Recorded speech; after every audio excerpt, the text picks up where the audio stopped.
That's so weird. I tested this and everything ahead of time. And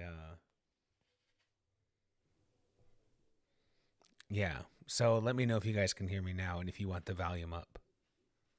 That is so weird that I tested it all ahead of time. Hmm. Dun, dun, dun. You can hear me now? Okay. Is it loud enough? Because I can turn it up. Let me know on that. We have sound. That was a big long intro, too. I'll go through that again in a second and then I'll edit it later and no one will tell that I'm a little quiet. That's what I thought, too. So I'm looking at my Scarlett. It's cool to have this all running through the Scarlett, but I find that the Scarlett doesn't give enough power. I'm not super happy with that with this mic. It's funny, this mic, this pod mic is like, in theory, way better than the other mic I use, and it sits out here in the living room. So we're gonna add. You guys tell me. I gotta know. We're gonna add 5.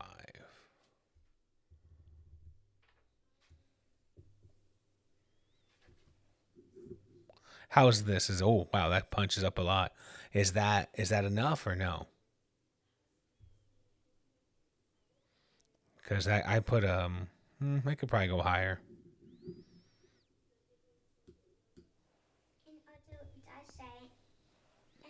Okay, now we're up a little higher. Now I'm hanging right about where I think I should be, but you guys let me know. Did Willow have a comment on the stream? What is your comment on the stream? What can I do for you? I just wanted to say you can see when you're talking on the starlet That's true. I can. Good call. because this green light that comes around a button. That's right. So if anyone has a starlet and doesn't know what that green light means, then it just means that they can hear you talk. That the starlet can hear you talking. That's very true. That's a good tip. When the green light's on the Scarlet, you should know that you can talk, and that sounds coming through. So, helpful hint from Willow, future podcaster, maybe. Maybe not future podcaster, but maybe if you pop star. Future pop star. Sorry, my mistake. So then, as YouTuber. future really good YouTuber, that's a great title. Okay, so like I was saying, but no one could hear. What's up, everyone? I am Pedro, the GM and creator of World Walkers. I'm also a cartoonist, the creator of Rule Zero and the upcoming webcomic.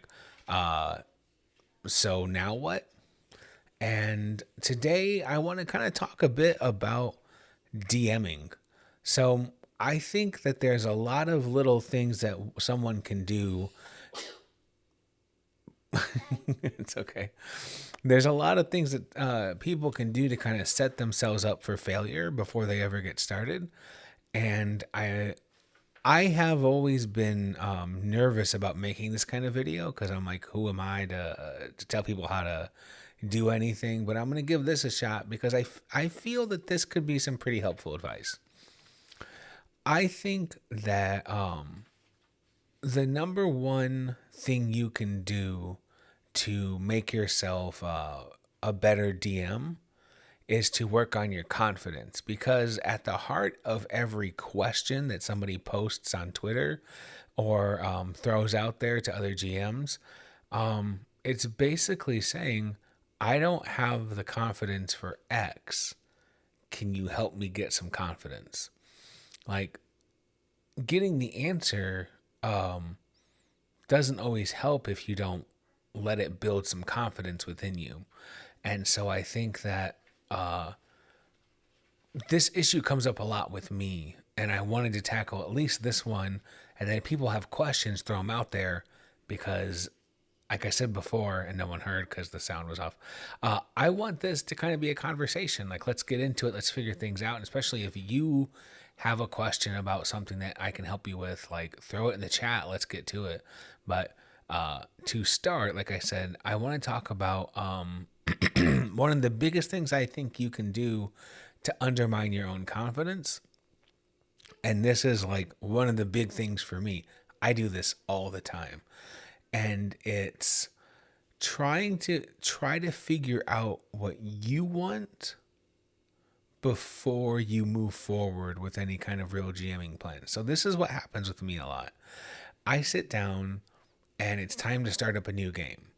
And I always want input from players. I'm at my best when the players are passionate. Even if I'm not quite sure what to do, if I hear players talking like, "Oh man, I can't wait to play next week," or "That game was so good," or just anything remotely like that, then it really gets me moving forward and getting me excited to run the next game. And especially if it's something that I hear before a game, like it's so much fuel for the fire. It can really change that game. Now, here's the problem. It is easy to mistake the excitement you get for that with the need to force it. So here's what I mean. Let's say I'm getting ready to start a new game. I want players to be as excited as possible. So what I do, and this is the mistake, I sit down and I ask players what they want. And I will overly complicate the issue. Like I'll be like, "So what do you guys want to play?" Here's the thing. Most players, they're there to play. And they'll play whatever you want. They're pretty chill. They just want to play. If they were overly confident in exactly they wanted to play, I'd probably be a GM, you know? Excuse me.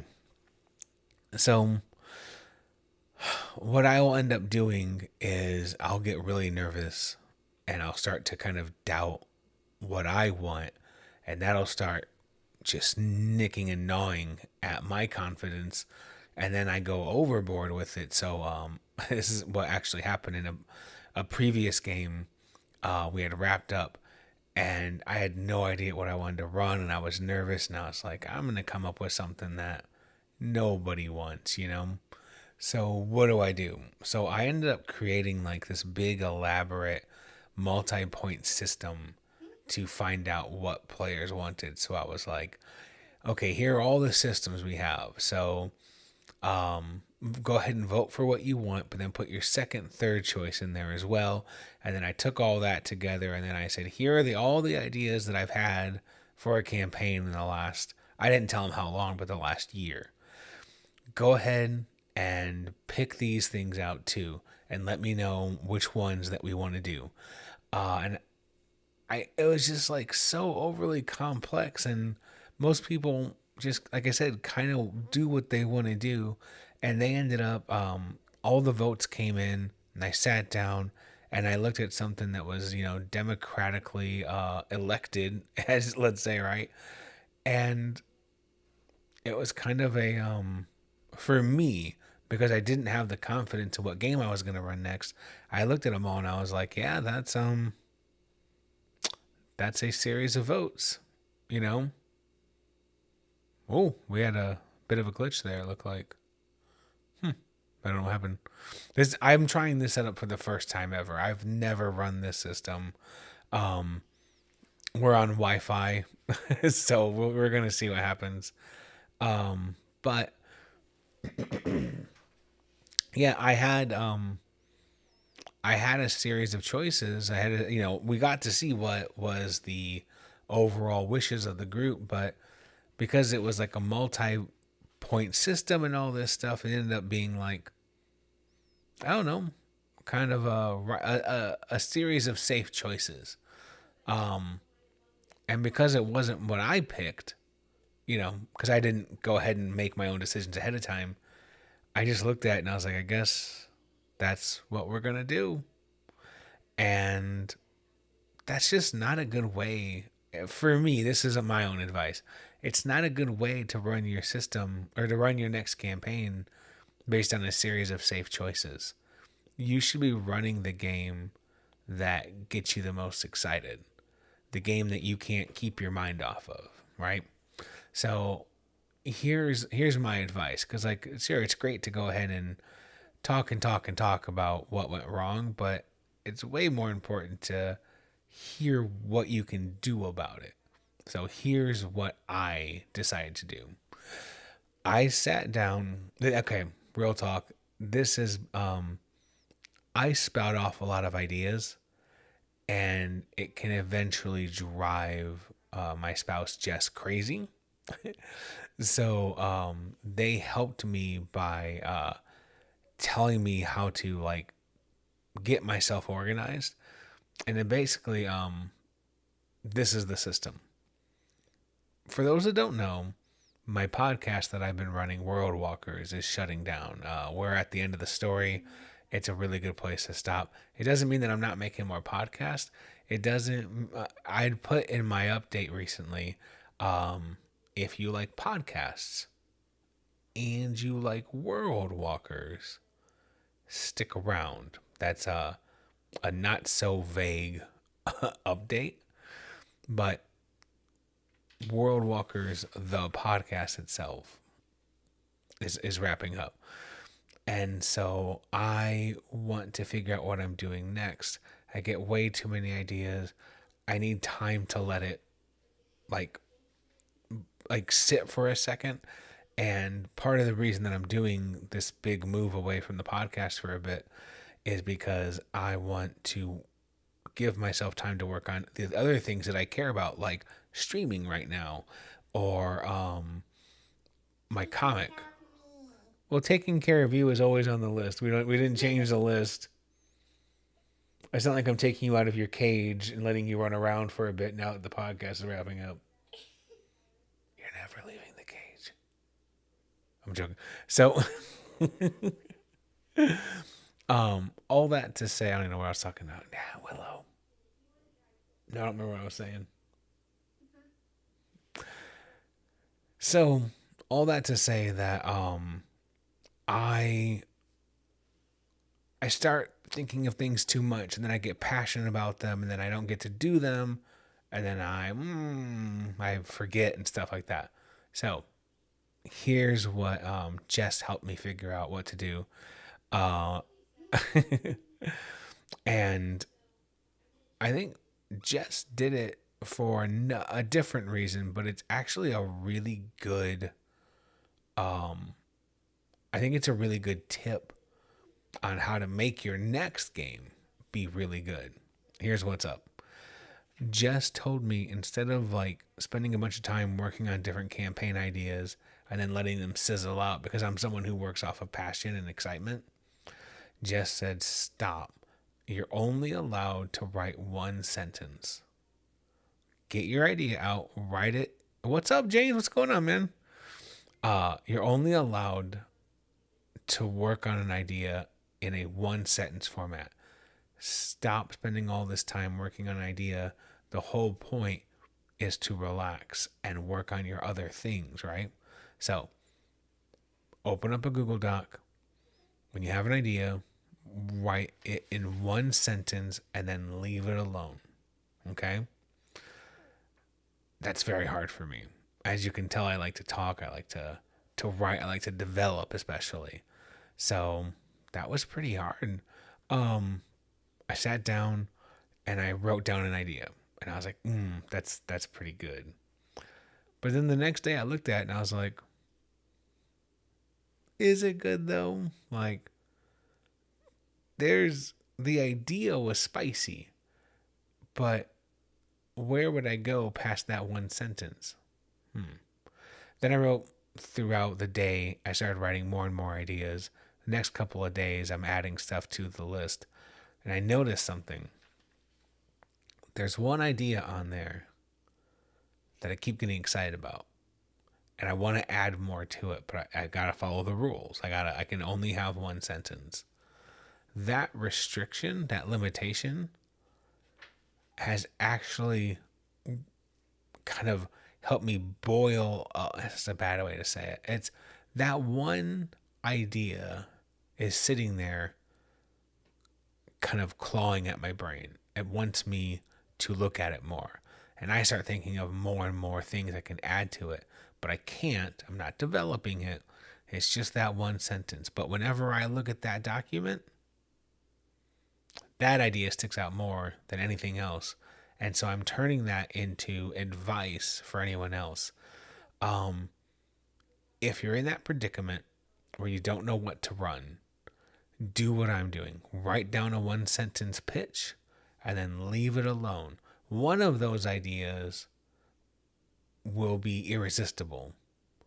And when you know which idea you want to run next, to bring it full circle, you're going to have a lot more confidence in your game because you're excited about this idea and you're not worried anymore about what other players want. You're focused on how awesome this is going to be when you get to run it. That passion and that excitement is going to make your game way better than a long, drawn out democratic process where we talk about what system and gosh, there's 5 players and 3 are excited about this system. One hates that system, and the last one will play whatever, man. It's cool. And then you pick a different system that has 4 players that are like, yeah, man, I would totally play in that game. And they don't seem especially excited, but at least you've got more players on board. And the 5th player doesn't hate it. They're fine. They'll be like, whatever. Like, don't worry about all that stuff. Figure out what you're excited about, and your game will be way better than if you pick something that everyone can play and it's going through the process. The more that you can do what you want to do, and you're closer and closer to the I want to do it regardless of what everybody else wants, the better that game's going to be. It sounds backwards. It doesn't seem like something you want to do because you want everyone else to have fun. They're gonna have fun when you're excited. Do you see what I'm saying? My players tell me that too at the end of the day. Like, they're like, yeah, we'll vote and we like stuff, but most of the players will say, like, Pedro, we just want to play what you want to play because when you're excited, the game is better. And for some reason, well, I can tell you exactly what we're talking about today. It's confidence. When I'm losing confidence, when I start freaking out and I start going, why am I running these games? Nobody wants to play in these, really. Like, they just don't have another GM. If they had another GM, they would play. Like, I start creating all kinds of excuses, Yeah. Then once you have that confidence, you're going to be way better. James says, down with Pathfinder. Man, I could do a video on that. Got a ditch for a morning meeting, but I look forward to watching it all. Thanks. All right, see you later, man. Thanks for hanging out. If you guys want to hear a Pathfinder thing, let me know. I think my Saturday group has heard it over and over again. We've all had a lot of talk and discussion about Pathfinder. But maybe I'll make a video about that someday. Anyway, but yeah, the confidence is going to make your game way better than having something that everyone's mildly happy with. So, if anyone has any thoughts or comments, like, go ahead and start posting them now, as I'm going to move on to the next topic. But, yeah, I think most issues for a GM come from confidence. And even though I've been doing this, what's today's date? I have been running games for 25 years as of last week. Right, Willow? What?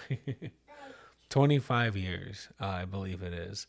It was 2 days after my brother's birthday. My brother's birthday was last week. So that was my 25th birthday.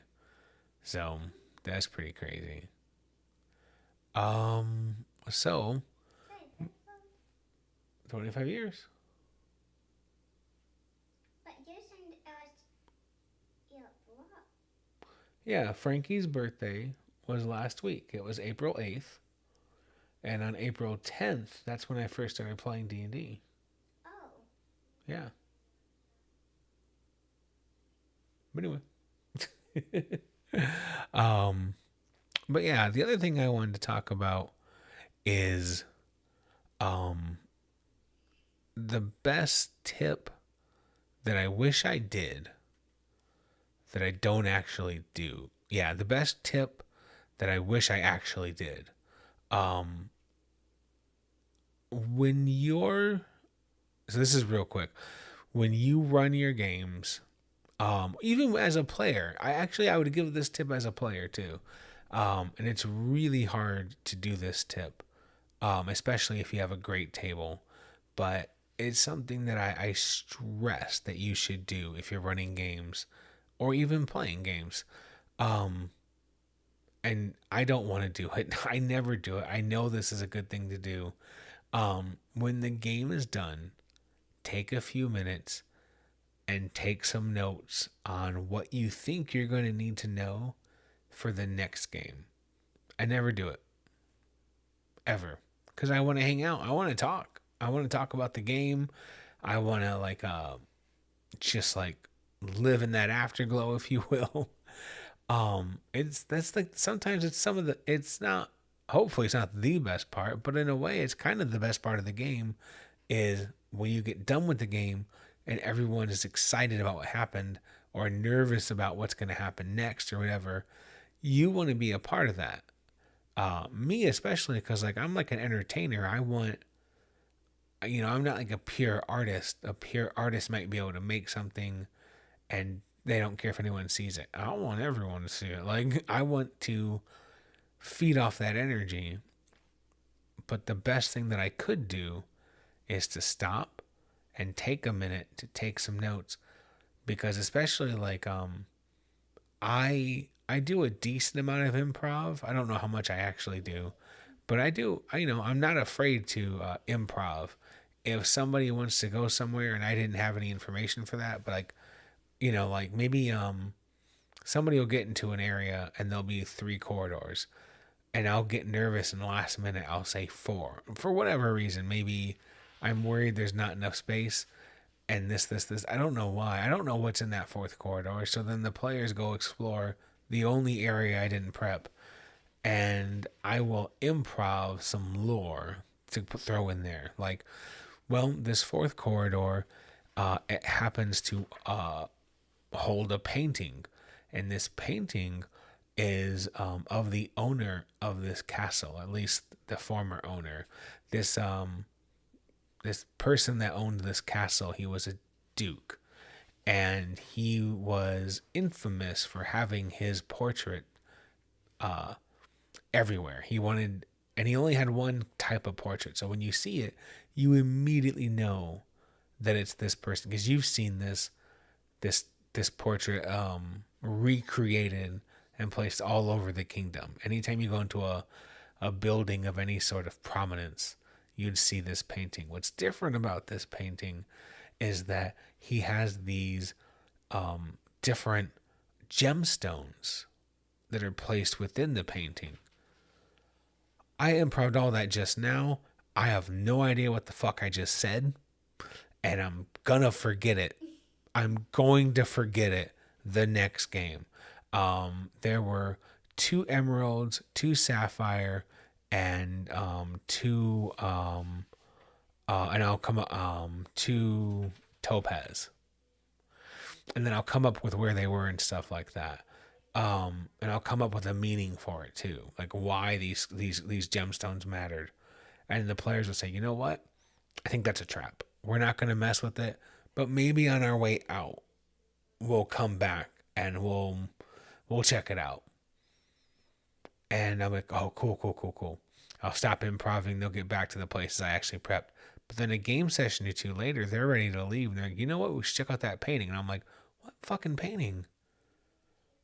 And I'll be like, oh, yeah. Which way do you head then? Because I don't remember where it was. I made that up on the fly. Like, what are we doing? And then they'll get to the painting and they'll say, you know, the gemstones, are they in the same place? And I'll say, yeah, because I don't remember. This was all fake. I made it up as I went along. If I had just taken some notes and set myself up better, then we'd be having some pretty cool stuff right then and there. But I don't, because I want to hang out and be cool with the kids, and I want to be one of the cool kids. And so, guess what? Two weeks later, I'm dealing with the painting of a duke. I don't even remember the duke's name. I made the duke up too. I didn't know who owned the fucking castle. Like, I'm screwed. Take your notes. Like, take the time to sit down and take some notes afterwards, especially if you just improv some new duke who didn't exist for a little while and now he's obsessed with gemstones and paintings. That needs to be written down. Otherwise, you're screwed the next game. That being said, will I do it next time? No. I want to hang out. I have fresh iced coffee. Actually, it's cold brew I made at home. Actually, I didn't make it. Jess made it for me. What is it? What are you giggling about? Okay, good. I should have said you.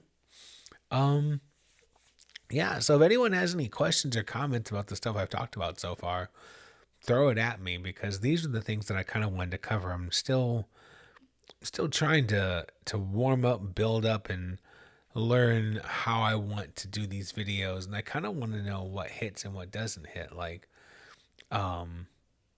so I don't know exactly what else I can say for this video, for this stream. So if you have, like I said, any questions, throw them out there real quick. I can answer whatever. But yeah, I think generally working on your confidence is huge, because that's the key to game. That's the key to GMing a game. Because if you're confident, whatever happens, you can deal with. Like, you don't need to know all the rules. Hi, Willow. What's up? Do you have any Oh, I like this. Do you have any GMing advice? DMing advice? No. No. Do you have any player advice, since you play in Rainbow Cafe? Get closer to the mic. No. Perfect. Then what? Can I ask you a question? What are you doing? I see Devin, you laugh, and yes, I didn't have a question, but Oh, what's your question? I forgot. Great. Perfect. I kind of forgot. So Kind of forgot. Like, you have like several words, like how, cattle, Bogard, gemstones. So you kind of have a question. So you have some of the words, but not all of them. I only have one messenger bot. What is it? So I can ask it another way. So what is the last gem that you said? What was the last gem that I said? Luckily, I do remember. It's topaz. But what's a topaz? Daddy doesn't know. Daddy just made it up. I know it's a gemstone, but I don't remember. I think it's orange, but that's citrine, actually, I think. So topaz is the gemstone with the stuff and the rock and the I don't know. That's why this is why you write it down afterwards, because you're making it up as you go along. You probably don't even know what you're talking about. Sometimes your players will come up with backstory. Oh, that makes sense. Topaz makes a lot of sense, because we learned about the way that he had summoned those three different types of entities. Topaz was the missing piece, and I'm like, what the fuck are we talking about? What? It is? Now, I don't change this one thing too. I don't change the backstory. Like, I don't take players' suggestions. Like, I don't steal players' ideas and go, that's a great idea. That's a piece of GMing advice that people love to give out. Like, leave blank spaces, let the players come up with it, patch it in, and great, we're ready to roll.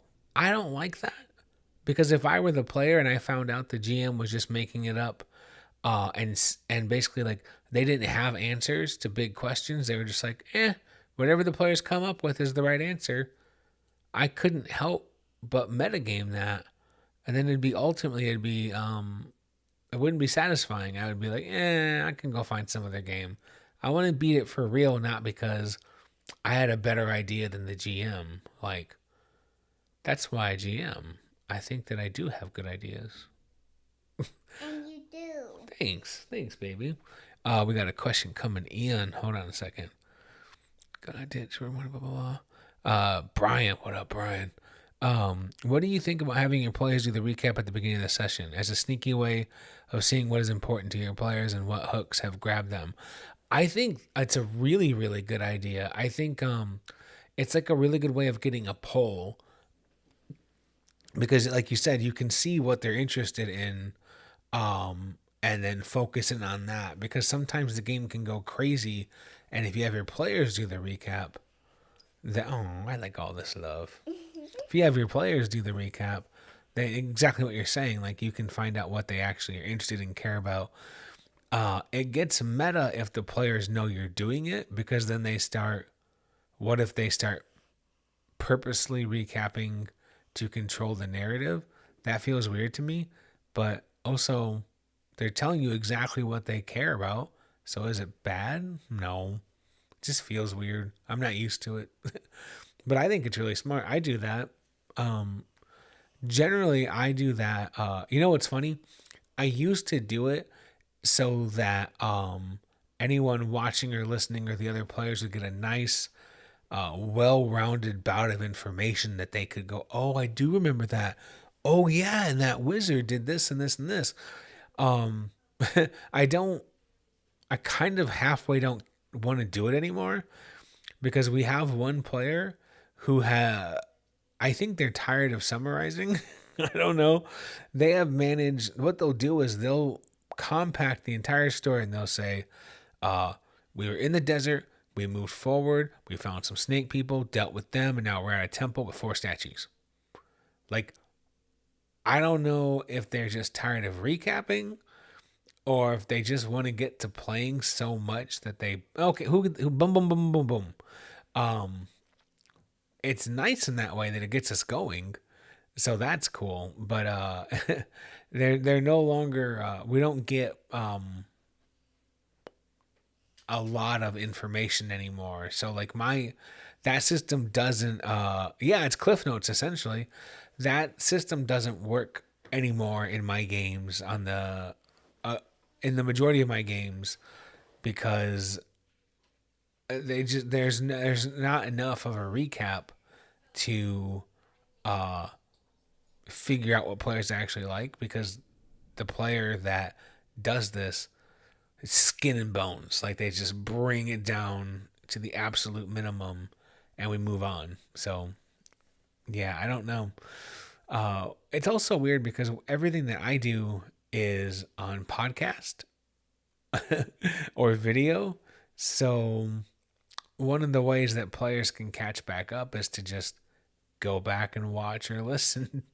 So recaps are a little weird for me, but I think it's a great idea. I think it's really smart to kind of hear that, listen what they're talking about, and then kind of you can always adjust your story, your game, what you're getting ready to do next, so that you know that they care about this or that. I think that what I'm not a super fan of is that sneaky rewrite where like how many gemstones were there? And they say there were 8 and you had 12 and you're like, well, if they only remember 8, that's no skin. All right, that'll make it a little easier then. That's weird to me. Just run the game. I don't know. It just feels I know that you're the GM and you can do whatever you want, but I like, just for me personally, not anyone else's game. This is just me. I like having a solid foundation of integrity so the players know that when I do something, that was the way it went. So for instance, I don't fudge dice. I never fudge dice.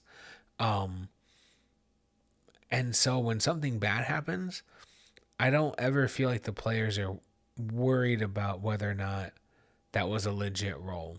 You know, in the same way that there's a lot of GMs who will tell you like, go ahead and fudge the dice in their favor to get this kind of story going, or that, or this. I don't know. If I was a player, I wouldn't be allowed to fudge dice. So that's my general rule. Whatever the DM can do as applicable, the players can do. So if I fudge dice, why wouldn't the players be able to fudge dice? You know? On the opposite end, when players create wild, unbreakable combos, man, the air kicked in. I hope it doesn't screw the sound up. When players come up with wild, unbreakable combos they use to just like destroy the game over and over again, I don't I don't change the rules generally. I just write that combo down and I let them fight it. you know, they'll come across it like it's too much love. It's not. It's perfect amount of love. Um, One of the stories that some people have probably heard already, but I don't think I've told it in a stream. So in one of our games, we had a group. It was Nathan and a couple other players, and they were chasing down an archmage that they had. It was their arch nemesis, like by far. It was the reoccurring villain in the game by happenstance at first, and they were tracking him and his magic school down to find out what they're up to. And do not hit the microphone. See, you just shook. I know. I didn't mean to. It's okay. Um. Oh, this is awesome. So they had tracked him down, I think, to a desert. This was years and years ago, and the players had come up with some devastating tactics in order to deal with the magic users. Um, this was back in like the 3.0, 3.5 days of D&D. So they would come into battle and they would do cold shots and they would cut the hands off of any wizard. And then I think they had found a way to choke them out too so they couldn't talk. And they were absolutely vicious. They did all these kinds of like weird, gross tactics so that the wizards on the other side, the magic users, could never ever have an opportunity to attack. And they were just, it was rote by that point. It was all they ever did. They were like, okay, we're going to go here. We're going to chop these hands off. We're going to, shoot these people in the neck. Or I think they strangled them half the time. Just whatever they could do to shut down the spell casting. And that went on for several games. I didn't change the rules. They were taking advantage of several rules that like house rules that we had put in. Maybe I don't remember the specifics. Maybe they didn't. Maybe they just took advantage of the rules as is. But it was some really, really dirty fucking fighting. And so, in order to clean up this mess, I created a bodyguard of sorts for the archmage they were going after, Adrasis. And this guy had studied the group for a while. I let them kind of do their thing, and whatever tactics they did since the day that I decided there was a bodyguard, those are the tactics he prepared himself against. So he noticed that they disarmed everybody. He noticed this. So he geared himself up with these gauntlets that you couldn't drop. They were locking gauntlets, and when you held your weapons in these gauntlets, you could not lose your weapons. And he studied them, and then at night he showed up and he broke into the place they were sleeping, and I made him the appropriate level. I just used the rules of the players. Like I made him as a regular PC, and he came in there and he sundered the barbarian's arms so he couldn't bring his weapons up to bear, and then he sundered the bow and arrow. He sundered the bow of the elven archer in the group, who was furious at me, and kept checking them. Well, my bow is a +2. How did he sunder it? And I was like, his weapon was a +3. That's bullshit. That is bullshit. I'll see you later, Willow. He was furious about that, and then they knocked him on the ground because one of the characters only ever tripped. That's the only thing he did. And while he was on the ground, I gave him feats that he could fight while prone. So he was almost just as good going toe to toe on his back as he was anywhere else. And so they were really pissed about that. He slashed the throat of the cleric, so the cleric couldn't talk anymore and couldn't cast any spell that had a verbal component to it. And he nearly wiped the group alone.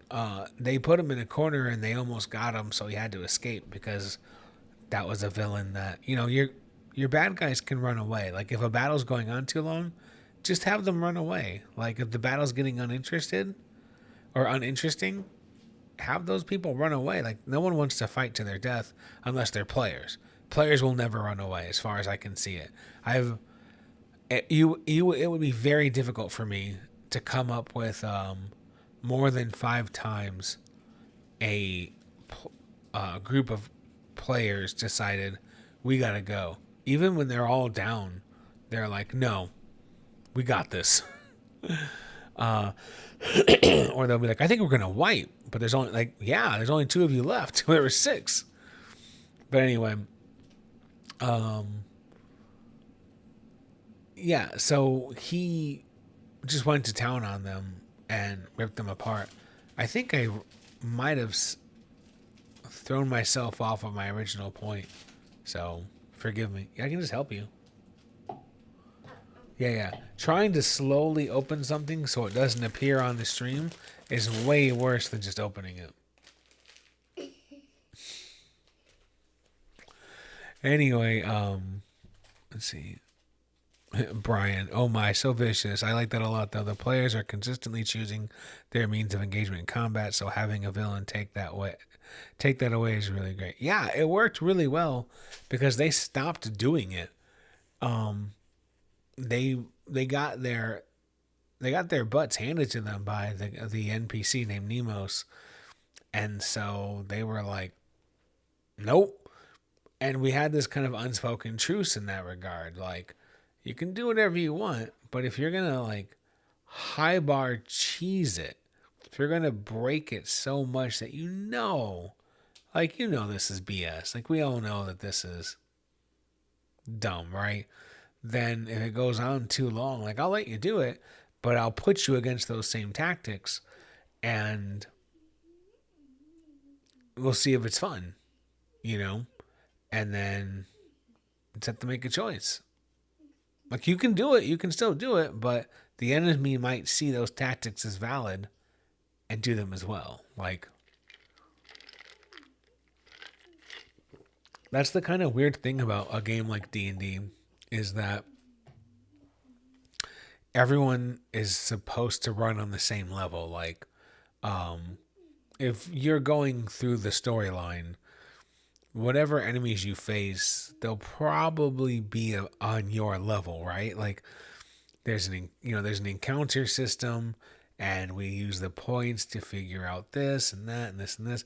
And so whatever you're up against, it should be at the most challenging, but it always just happens to be something that you should be able to handle. So if we can have that kind of unspoken truce, that unspoken rules of engagement, then I don't see why you can't have it when it comes to something like that, where players start really abusing something. It's cool. I'm not going to change it, but I'm going to use it. So, that's what makes Nathan afraid of adding anything. Nathan's one of our players. For those that don't listen to the podcast, he doesn't like when I change the system for the better for players, because he's like, if we abuse this system, you're just gonna send another fucking Nemos at us. So he gets very nervous on that. He doesn't like the house rules to change so much. What are you doing? We need the magic kiss. What happened? So it was flattened. Oh, let me see. I was up, so I was trying to. Let me see. Up. Where at? See, I thought you were gonna slap me. You're like, come here, pow. Yeah. So I think that's all I've got for today. Does anyone have any questions? Let me know real quick. But I think I'm gonna wrap it up the next minute or two. All that to say that like, I personally like being a DM way better than being a player. I don't know exactly why, but that is my my main choice. I really like doing that more than anything else. I'm glad that most people like being players because it means that I get to be GM. But yeah, that's about it for me. Let me think of upcoming news. If you're a patron at the $10 level or higher, then you might want to hang out with us tonight at 8 p.m. Eastern because this is the last game of the current storyline for our Wednesday night group. It's called The Mountain.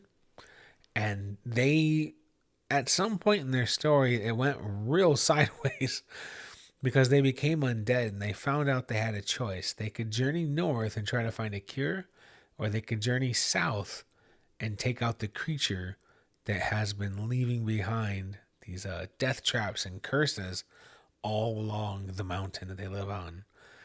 They've decided that it's far more important to stop this from happening than to go find a cure for themselves. So they found their way into a temple and met this evil kind of lich-like creature, they think, called Garbo. And Garbo told them that he's been doing this for years. He sets up these really easy traps and things like that. And most of the time, most of the time, the adventurers become inflicted with this undead curse. And so they come down to him and he offers them a choice. They can join up and keep their minds, or he can kill them. Apparently it's working pretty well because he seems to be confident how many adventures he has. He explains that raising up an old dead body from a grave just doesn't give the same kind of firepower for what he's up to. And they're still trying to figure out what he's up to. He seems to be working with someone even more powerful than him. And so we were in the middle of a vote to see what would happen if they should accept him and his help, or if they should die after they kill him, you know. But then one of the players started a fire in the started a fire right then and there. So we had to go into initiative. We had to get this party started, and they're in a bit of a predicament. Things are not going so well. They're really hoping that one of the players who missed will be able to play this week, so they got some firepower. But we'll see what happens. You should come out and watch that game and see what happens. It should be pretty fun no matter what. So with that, I'm going to say thank you for hanging out with me. Thanks for hanging out with Willow as well. We're going to catch you later. And if you like this, be sure to leave that in the comments below. Let us know, because that's what helps me know what to do next. So thanks a lot. We'll see you later. Willow, you have anything to say? Bye. Yeah, that would do it. Bye everyone.